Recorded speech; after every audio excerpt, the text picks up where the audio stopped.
Once upon a time, in a small town nestled between rolling hills and whispering streams, there lived a couple named Emily and John. They were deeply in love, their hearts entwined like the ivy that adorned their cozy cottage. Their love was a beacon of hope in their otherwise mundane lives. Emily was radiant with the news of their impending parenthood. Every day she would lovingly caress her swollen belly, imagining the little life growing within.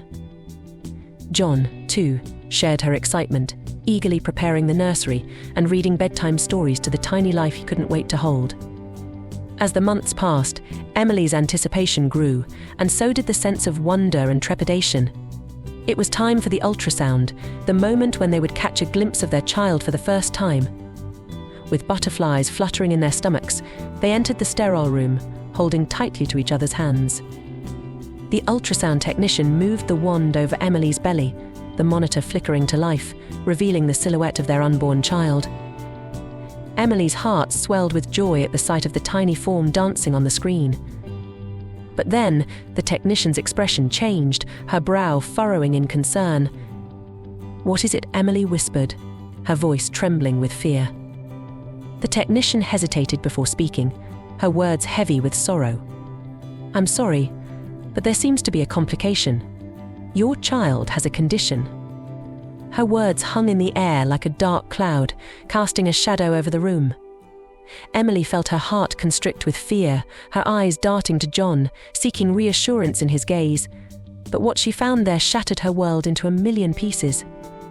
John's face was a mask of anguish, his eyes filled with a pain that cut deeper than any physical wound.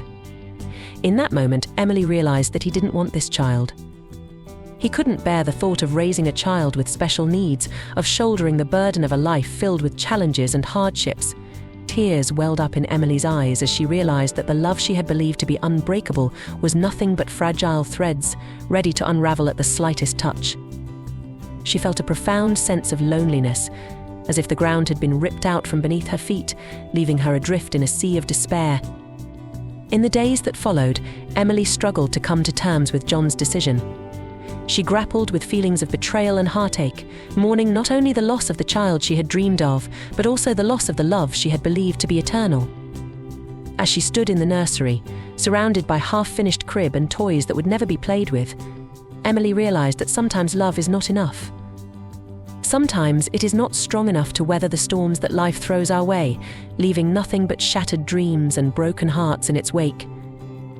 And so Emily gathered the pieces of her shattered heart, knowing that although the road ahead would be long and lonely, she would find the strength to walk it alone.